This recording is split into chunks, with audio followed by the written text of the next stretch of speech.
সুপ্রিয় SSC batch 2024, আমি শাকিল হাওলাদার তোমাদের মাঝে আরও একটি ইন্টারেক্টিভ ক্লাস নিয়ে চলে আসলাম। আচ্ছা, আজকে আমরা শিখব ট্রানজিটিভ অ্যান্ড ইনট্রানজিটিভ ভার্ব অথবা সকর্মক ও অকর্মক ক্রিয়া।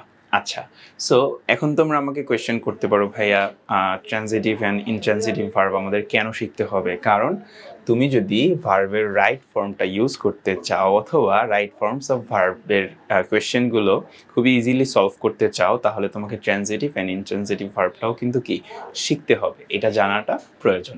আচ্ছা, তাহলে চলো আমরা দেখে ফেলি যে আজকে আমি তোমাদেরকে কিভাবে বোঝানোর চেষ্টা করেছি স্লাইডসের মাধ্যমে।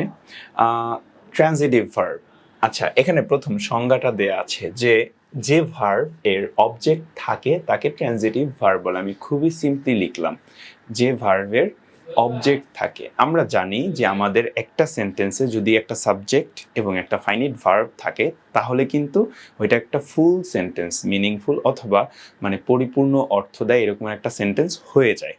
বাট কোনো তোমার ভার্বের কিন্তু অবজেক্ট থাকতে হয়, না হলে কি হয় না, অর্থটা পরিপূর্ণভাবে মানে প্রকাশ পায় না। বাট আমার প্রথম রিকোয়ারমেন্ট হচ্ছে আমার একটা সাবজেক্ট অ্যান্ড একটা ভার্ব লাগবে। বাট কোনো ভার্ব আমার কি চাই বলো তো? অবজেক্ট চাই। ওর অর্থটা সম্পূর্ণভাবে সুন্দরভাবে প্রকাশ করতে কি চাই? অবজেক্ট চাই। সো এরকমের যার অবজেক্ট থাকে তাকে বলে ট্রানজিটিভ ভার্ব। আচ্ছা, ক্লিয়ার? সবাই ক্লিয়ার? আমরা এক্সাম্পলের মাধ্যমে দেখব, তাহলে এই ব্যাপারটা অনেক ক্লিয়ার হয়ে যাবে আমাদের মাঝে। আচ্ছা দেখো তো, এখানে আমি ফার্স্টে বললাম যে এই যে আই স হার ইয়েস্টারডে। দেখো, আই স হার ইয়েস্টারডে। আচ্ছা, এখন আইটা হচ্ছে কি আমার সাবজেক্ট, রাইট? অ্যান্ড সটা হচ্ছে কি ভার্ব। আমি এই দুটা পেলাম, সো আমার একটা সেন্টেন্স কিন্তু এখানে হয়ে গেল। বাট এখানে আমাকে বলল যে হার ইয়েস্টারডে। কেন হার ইয়েস্টারডে? কারণ আই স আমি দেখেছিলাম। হ্যাঁ, কি দেখেছিলে? এটা কিন্তু একটা আমার কি কোয়েশ্চেন জাগে না, বা একটা এখানে অবজেক্ট হলে একটু প্রপার হয় না বলো তো? ওর অর্থটা সম্পূর্ণভাবে কি হয়? প্রকাশ পেয়ে যায়। এর জন্য আমি এখানে অবজেক্টটা নিলাম, বা এই ভার্বটা, এই যে আমার ভার্বটা আছে ও হচ্ছে এই অবজেক্টটা নিল হার ইয়েস্টারডে। আমি তাকে গতকালকে দেখেছিলাম। আচ্ছা, সো আমি দেখলাম যে আমার ভার্ব কি অবজেক্ট নিল। সো এই ভার্বটা কি বলতো? এই সটা কি? আমার ট্রানজিটিভ ভার্ব। আচ্ছা, আশা করছি দেখা যাচ্ছে। তারপরে দেখো, she গেইভ me the book. She গেইভ, এখানে আমার কি?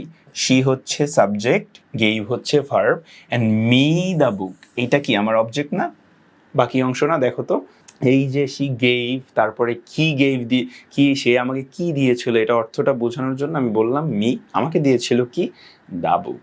আচ্ছা, তাহলে দেখো গিভ কি আমার একটা ট্রানজিটিভ ভার্ব। তারপরে দেখো, she told me to go there. আচ্ছা, শি হচ্ছে কি আমার সাবজেক্ট, অ্যান্ড টোল্ড আমার ভার্বের পাস্ট ফর্ম, ওকে, ভার্ব। দেন মি আমাকে বলেছিল কি? টু গো দেয়ার, সেখানে যেতে আমাকে সে বলেছিল। সো এই টোল্ড বা টেলটা কি? আমার একটা ট্রানজিটিভ ভার্ব। দেন দেখো, I will ask you 3 questions. আমি বললাম যে আই উইল আস্ক, এখানে আইটা হচ্ছে আমার সাবজেক্ট অ্যান্ড উইল আস্ক হচ্ছে আমার verb, right? So will ask আমার ভার্ব পেলাম আমি। দেন ইউ 3 কোয়েশ্চেন, অথবা এখানে মি টু গো দেয়ার। এই যে প্রত্যেকটা ভার্ব কিন্তু আমার এখানে কি নিচ্ছে বলতো? প্রত্যেকটা ভার্ব আমার এখানে কি নিচ্ছে? অবজেক্ট নিচ্ছে, রাইট? প্রত্যেকটা ভার্ব কিন্তু আমার এখানে কি নিচ্ছে বলতো? অবজেক্ট নিচ্ছে। সো এরকমের যে ভার্বটা আমার অবজেক্ট প্রয়োজন, যে ভার্বটা আমার অবজেক্ট দরকার, বা যে ভার্বটার কি থাকে, সাধারণত অবজেক্ট থাকে, সেই ভার্বগুলোকে কি বলে বলতো? সেই ভার্বগুলোকে ট্রানজিটিভ ভার্ব বলে। আচ্ছা, এরপরে দেখো, তারপরে ইনট্রানজিটিভ ভার্ব। আমরা এখন দেখবো যে ইনট্রানজিটিভ ভার্ব কাকে বলে। হ্যাঁ, সো সংজ্ঞাটা যদি একটু দেখো, এখানে আমি লিখলাম যে ভার্বের অবজেক্ট থাকে না। ফার্স্টে আমি বলেছিলাম থাকে, আর এখানে বললাম থাকে না, অথবা কি প্রয়োজন হয় না। ওই ভার্বটার কি প্রয়োজন হয় না বলো তো? অবজেক্ট প্রয়োজন হয় না। আগেরটার কিন্তু প্রয়োজন হয়েছিল, মানে প্রয়োজন ছিল, বাট এটার কি প্রয়োজন হয় না। সো সেক্ষেত্রে সেটা কি হবে বলো তো? ইনট্রানজিটিভ ভার্ব হবে, বা ওই ভার্বটাকে ইনট্রানজিটিভ ভার্ব বলে। আচ্ছা, এখন আমি এক্সাম্পলের মাধ্যমে একটু দেখার চেষ্টা করি। এখানে ফার্স্টে আমি লিখেছি শি রানস।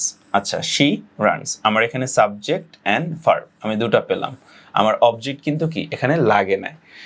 তারপরে দেখো দে, আমি সাবজেক্ট অ্যান্ড ল্যাফ ভার্ব, আমার এখানেও কি অবজেক্ট লাগলো না, তাই না? তারপরে দেখো আই ক্যান সিং, আমার এখানে আই কি, এই যে আইটা কি আমার বলতো, subject then can modal auxiliary, and then আমার সিংটা কি, সিংটা হচ্ছে ভার্ব, আর আমার এখানেও কিন্তু কি নেই, অবজেক্ট নেই। তারপরে দেখো দে অলওয়েজ স্লিপ।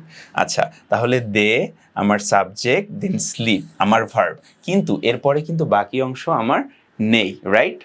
সো আমি আশা করছি তোমরা এখন সবাই ক্লিয়ার যে আমার যে ভার্বটির অবজেক্টের প্রয়োজন হয় না, অথবা যে ভার্বটি সাধারণত অবজেক্ট নিয়ে ব্যবহৃত হয় না, বা যে ভার্বের পরে অবজেক্ট থাকে না, ওই ভার্বকে বলে ইনট্রানজিটিভ।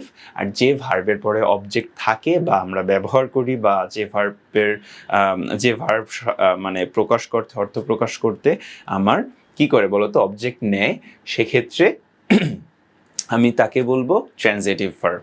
সো ট্রানজিটিভ অবজেক্ট থাকবে, ইনট্রানজিটিভ অবজেক্ট থাকবে না বা অবজেক্টের প্রয়োজন হবে না। আচ্ছা, তো আমরা সবাই এখন ক্লিয়ার আশা করছি। সো এতটুকুই ছিল আমার ট্রানজিটিভ অ্যান্ড ইনট্রানজিটিভ ভার্ব নিয়ে। আমি আশা করছি তোমরা সকলে ক্লিয়ার, বিকজ এটা কিন্তু খুবই সিম্পল, রাইট? এটা জানতে মানে আমাদের অনেক যে পড়াশোনা করতে হবে তা না, জাস্ট তোমার এটা জানতে হবে যে আমার ট্রানজিটিভ মানে হচ্ছে এর সাথে আমার কি থাকবে, অবজেক্ট থাকবে, এই ভার্বটার পরে অবজেক্ট থাকবে। আর ইনট্রানজিটিভ মানে হচ্ছে আমার অবজেক্ট থাকবে না বা অবজেক্টের প্রয়োজন হবে না। সো আশা করছি তোমরা সকলে ক্লিয়ার।